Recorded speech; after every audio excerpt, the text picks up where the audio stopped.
सदस्य श्री अरविंद सावंत जी। आदरणीय chairman sir, बहुत बहुत धन्यवाद। आदरणीय वित्त मंत्री निर्मला सीतारमण जी ने जो वित्त संकल्प अपने सामने रखा उसके ऊपर अपने विचार प्रकट करने के लिए मैं खड़ा हूँ। और ख़ास करके उन्होंने जो 4 बातें कही थी, युवा, महिला, किसान, इन विषय को लेकर मैंने सोचा कि पहली बात जब उन्होंने बेरोजगारों की बात की, कुछ नई स्कीम लाई है, तो उसके ऊपर पहली बात ऐसे कि उसकी जो नींव है वो पहले समझनी चाहिए। नींव ऐसी है सर कि आज हमारे पास centre for monitoring Indian economy private limited है। उन्होंने जो अपने सामने जो वास्तविकता सादर की है वो है एम्प्लॉयमेंट रेशियो राइजेस टू 9.2% इन जून 24। पिछले महीने में 9.2% हमारे पास बेरोजगारी है। और इसमें भी उन्होंने कहा कि रूरल एम्प्लॉयमेंट अगर रेट देखेंगे तो 9.3% है।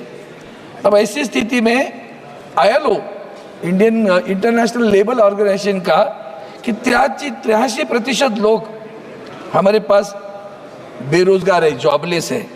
अब ऐसी स्थिति में हम जो बजट यहाँ रख रहे हैं तो हम अपेक्षा क्या करते हैं कि सबसे बड़ा अगर किसी पर असर पड़ता है तो युवा है, महिला है, किसान है। और ऐसी स्थिति में युवा, क्योंकि हम कहते हैं कि हमारा देश युवाओं का देश है, अब युवाओं के देश में युवा बेरोजगार है। और उसकी अगर आगे आप जाके देखेंगे तो पीरियोडिक लेबर फोर्स जो सर्वे ये सरकार की करती है, वो कहते हैं कुछ नहीं पाई, वो उनका जो रवैया है, जो तरीका है वो परसेंटेज निकालने का, वो गलत है। वो कहते हैं सिर्फ 5.2 वो रेट देते हैं ऐसे अनएम्प्लॉयमेंट रेट। और उसका अर्बन एरिया के साथ में जो पिछले 3 वर्षों में उन्होंने बताया कि 2020-21 में रूरल में 3.3, अर्बन में 6.7। ये ministry of survey and programme implementation जो है हमारे पास स्टैटिस्टिक्स डिपार्टमेंट की, उनका unemployment rate on usual status of persons of age 15 years and above in both rural and urban area along with last 3 years is 3.3 to 6.7, 21-22 rural 3.2, urban 6.3 और 22-23 में 2.4, 5.4। अभी इसका इंडिकेटर क्या है? जब ILO कहती है 83% है, ये इस तरह से रिपोर्ट देकर हमारे देश को भ्रम पैदा करना चाहते हैं। अब इसमें सबसे बड़ी बात है कि share of educated youth among all unemployed people also increase from 54.2 in 2000 to 65.7 in 2022। और ये खास करके अगर आप देखेंगे कि युवा इतने बेरोजगार हैं सर, मुझे इसमें मैंने जानबूझकर पहले न्यू डाली कि हम क्या करना चाहते हैं, कौन सी स्कीम लाई हो आपने। ये जो सारी स्कीम आप देखेंगे तो स्कीम में आपको ये नज़र में आएगा, पहले क्या होता था कि बेरोजगार जाकर एम्प्लॉयमेंट एक्सचेंज में अपना नाम रजिस्ट्री करता था, तब हमारे पास रियल डाटा आता था। अब हम किसके ऊपर निर्भर करते हैं? EPFO, मतलब एम्प्लॉयमेंट जो प्रोविडेंट फंड ऑर्गेनाइजेशन है उसके अंक पर हम तय कर लेते कि इतने बेरोजगार है। सर ये जो EPFO है ना, एक कॉन्ट्रैक्ट लेबर का भी EPFO होता है। ये कहेंगे हमने रोजगार दिया, ये रोजगार शब्द कोई मेरा ऑब्जेक्शन है, नौकरी की बात करो, रोजगार की बात मत करो। आप जो अभी भी स्कीम में कर रहे हैं ना सर, अभी स्कीम उन्होंने जो लाई है उस स्कीम में आप अगर देखेंगे तो उसमें पता चलेगा आपको, उन्होंने जो सारी स्कीमें जो लाई है उस स्कीम में खास करके ये वो जो स्कीम है सारी चारों स्कीम कंपनियों में कैसे कैसे हम अप्रेंटिसशिप पे रखेंगे, क्या क्या उनको मिलेगा, कैसे मिलेगा, ये सारों चीज़ों में आप देखेंगे तो हर स्कीम 2 वर्ष की है। ये तो अग्निवीर हो गया, 2 वर्ष के बाद भी क्या करेगा, क्या देने वाले हो? 1 लाख तक महीना, हर माह जिसकी तनख्वाह 1 लाख है उसको 15,000 रुपया। पहले तो मुझे समझ में ही नहीं आता उसको क्यों देना है, वो तो 1 लाख माह तनख्वाह ले रहे, उसको क्यों देना है? उसको 15,000, 5,000 वो भी 3 महीने में। उसके बाद में अगर वो 1 बरस पे लड़का छोड़कर गया नौकरी, तो फिर क्या करोगे? कंपनी से हम पैसे लेंगे। मतलब सरकार के राशि से कुछ नहीं जा रहा है, सरकार से राशि से कुछ नहीं, जिम्मेवारी में नहीं, और बाकी सारा CSR फंड में होगा। ये सारी चीजों को देखते सर, तो ये जो चीजें आप लोग कर रहे हो, ये मुझे समझ में नहीं आ रहा है कि सही में आपको अनएम्प्लॉयमेंट को निकालना है कि नहीं निकालना है। आप बेरोजगारी को सोचिए सर। मैं थोड़ा सा ट्रेड यूनियन में काम करता है, मेरे साथ में अनिल देसाई जी भी वही काम करते हैं। कहाँ नौकरी आए हो तो बताओ, पहले तो बताओ। 500 कंपनियां, बस भी कंपनियां तो बताओ, कहाँ नौकरी लगाने वाले हो? मैन्युफैक्चरिंग, मुंबई जैसे शहर में तो सब गया। हमारे महाराष्ट्र में से तो सब लूट कर लेके गए आप। वेदांत फॉक्सकॉन गया, टाटा एयरबेस गई, बर्ड ड्रग पार्क गया, मेडिकल डिवाइस पार्क गया, सारे कारखाने जो उद्योग थे लेकर गुजरात में लेके गया। तो रोजगार कहाँ है? कौन सा मैन्युफैक्चरिंग यूनिट आ रहे बताओ तो सही, कहाँ रोजगार देने वाले हो? हमारा एक सवाल, बुनियादी सवाल है, तब जाकर आप कहो। मैंने इसीलिए कहा ये कुछ नहीं है, ये अग्निवीर है सर। अभी आगे बताता हूं आपने क्या किया। सारे पब्लिक सेक्टर बेच डाले, कहाँ नौकरियां बताओ तो सही। पढ़े लिखे बच्चे कहाँ जाएंगे? ये जो 10वीं 12वीं कक्षा के जो रिपोर्ट है मेरे पास, उस रिपोर्ट में आप देखेंगे कि जो कम पढ़े हुए बच्चे हैं उनकी संख्या 12वीं या 10वीं कक्षा पास करने वाले लोगों की संख्या ज्यादा है, और ग्रेजुएट वालों की संख्या, वो कहाँ नौकरी करेंगे बताओ? बैंकों में लेने वाले। आप किसी भी बैंक के ब्रांच में जाकर देखो, अंधेरा छा हुआ है। अभी AI आएगा तो और भी तकलीफ आएगी, आर्टिफिशियल इंटेलिजेंस, तब क्या करोगे? देश की आबादी का सोचो, 140 करोड़ में कितने लोग बेरोजगार हैं। आप देते हो सीधा 4 करोड़ लोगों को जॉब मिलेगा, 2 वर्ष के बाद में क्या करेगा? अग्निवीर बनेगा क्या? नहीं पता चल रहा है सर। और इसलिए मैं कहता हूँ bank, insurance, rail, post, oil, सारी कंपनी आपने बर्बाद कर दी। हाल ही में मैं जर्नी कर रहा था तो रेल में 2 कर्मचारी मिले मुझे, और उन्होंने कहा सर, मैं बोला क्या करते हो? तो बोला मैं जनरेटर ऑपरेटर हूँ। एक ने कहा मैं हाउसकीपिंग करता हूँ। तो उसने कहा जब मैं नौकरी पे लगा तो उस वक्त मुझे 45,000 तनख्वाह मिली। 2 वर्ष के बाद में वेंडर चेंज हुआ, मेरी तनख्वाह सीधा 16,000 आ गई। फिर 2 वर्ष के बाद में नया वेंडर आया, फिर 18,000 पे गया। अब नया वेंडर अभी और नया वेंडर आया 24,000। हमने तो सब प्राइवेटाइजेशन, हमारे यहाँ पार्लियामेंट में बैठे हम, कहाँ गए सब?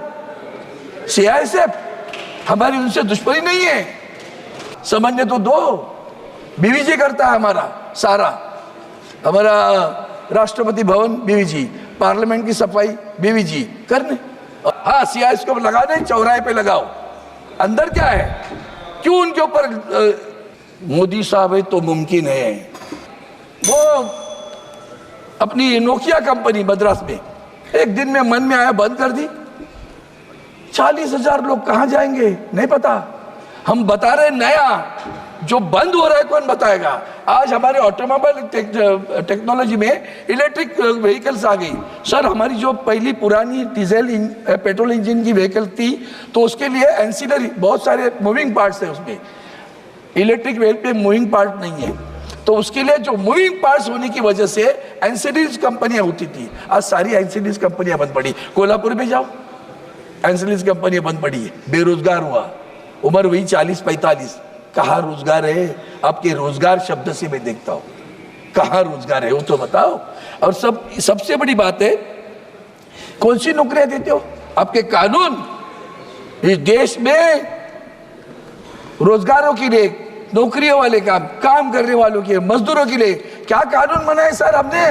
हमने कानून बनाया, जिस कंपनी में 300 और 300 से कम कर्मचारी हो, अगर कंपनी का मालिक चाहता है बंद करना है तो उसको किसी की अनुमति लेने की जरूरत नहीं है, बंद करेगा। कृपया कंक्लूड कीजिएगा। बंद करेगा, मर्जी है, मेरी मर्जी। उसके बावजूद हमारे क्या टर्म्स है सर? कैजुअल, कॉन्ट्रैक्ट लेबर और फिक्स टर्म। कैजुअल क्या होता है? कैजुअल मतलब एक दिन का काम है, बुलाया 2 दिन छोड़ दिया। हमारे नेवल डॉक में सरकार नेवल डॉक में, मुझे पिछले हफ्ते लोग मिलने आए, 25 बरस सर कैजुअल एम्प्लॉइज, 25 बरस कंटिन्यूस सर्विस, ब्रेक नहीं है, 25 बरस कंटिन्यूस सर्विस करते हैं कैजुअल एम्प्लॉइज करके नेवल डॉकयार्ड में। ये तरीका है। मैंने रक्षा मंत्री को पत्र लिखा, मैंने वेस्टर्न कमांड को पत्र लिखा। पत्र लिखने के बाद क्या हुआ सर? पत्र लिखने के बाद इमीडिएटली वेस्टर्न कमांड सतर्क हुआ और उन्होंने सोचा कि अब हम वेंडर बुलाएंगे, जल्दी से थर्ड पार्टी कर देंगे। तो 25-25 साल नौकरी करने वाले लोगों को अब वेंडर के पास भेजोगे, अपनी जिम्मेदारी छूट गई, मर जाओ, किधर भी जाओ। Mazagaon dock fix term employ sir please sir 2-2 बरस के लगते, 2 बरस, अब फिक्स टर्म पे लग गए सर, अभी तो 5-7 महीने हुआ, फिक्स टर्म में लग गए नौकरी पे। बहुत इंपॉर्टेंट, इसलिए मैं राजनीतिक भाष्य नहीं कर रहा हूँ, सारा राजनीतिक सुनते आया हूं, मैं भाई बहुत बोल सकता हूं उसके बारे में, मैं जानबूझकर नहीं बोल रहा हूं, विषय जा रहे बाहर। फिक्स टर्म 2 बरस का रखते हैं, फिर दूसरा टाइम बोलेंगे फिक्स टर्म रखा था आपको, कितने तनख्वाह दे रहे थे? 25,000 दे रहे थे, अभी नया फिर 1:1 कॉन्ट्रैक्ट कर रहा है। सही, एम्प्लॉई और एम्प्लॉयर कॉन्ट्रैक्ट करेंगे फिक्स टर्म के लिए, और वो कहेंगे पिछली बार 25,000 दिया था, अब तो नहीं दे पाएंगे, अब 20,000 करना है तो करो, तो जाओ, क्या वृद्धि है? फिक्स टर्म 7-7 बार fix term. Mazagon dock government PSU 14 साल लोग काम कर रहे हैं। एक्सिस बैंक, मैं नाम लेकर जानबूझकर बोल रहा हूं, ठीक, लोग 10 बरस काम किए, तनख्वाह नहीं बढ़ रही सर, तनख्वाह बढ़ाएंगे कैसे? वो कितने वेंडर की बोल, वेंडर बोलता मैं देने के लिए राजी हूँ, बैंक मुझे दे नहीं रही है। हजारों कर्मचारियों के हाल हो रहे सर। सर मेरा समाप्त, मैं करता हूँ ना 2 मिनट में समाप्त। इतना बड़ा महत्वपूर्ण विषय है, 5 मिनट में सर, इतना बड़ा 20 घंटा दिया है। मैं BSc कमेटी में हूँ जी। हमारे। आज आपने मुझे बजट पर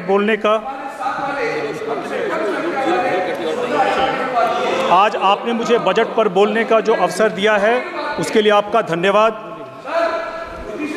सर, मैं पहली बार बोल रहा हूं और मुझे उम्मीद है कि मुझे पर्याप्त मौका दिया जाएगा बोलने के लिए।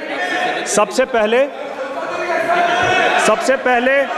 मैं जमुई की जनता, सर सबसे पहले मैं जहां से चुन करके आया हूं जमुई लोकसभा की जनता को अपना धन्यवाद करना चाहूँगा, जिन्होंने पहली बार मुझ पर और तीसरी बार मेरी पार्टी को पे विश्वास करके हमें भारत के संसद में भेजा है।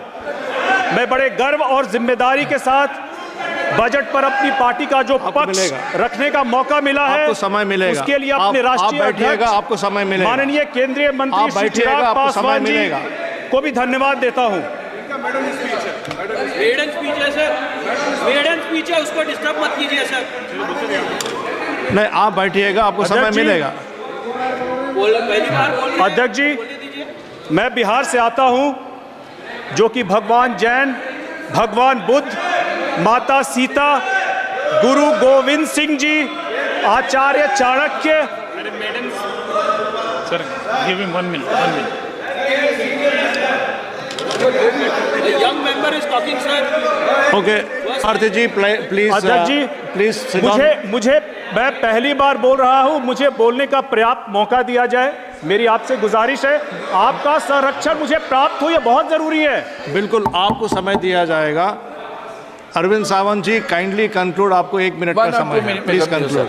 अब सारी बातें इसमें सर है कि ये जो चल रहा है, अभी आपने नीट परीक्षा की बात सुनी, UPSC हमारे पास खेड़कर नाम की एक महिला पकड़ी गई है, देख लो आप। MPSC हमारे public service commission, staff selection commission, Mumbai में इनकम टैक्स पे 1200 लोगों की भर्ती हुई, 1200 में 3 महाराष्ट्र से, बाकी कहां से आए?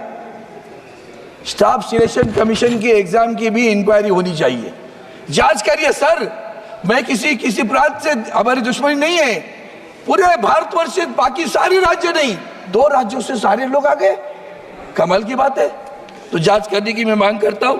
आखिर में 2 मुद्दे रखता हूं। NCLT, वो NCLT में इसके कितने केस पड़े आपने जिक्र किया है।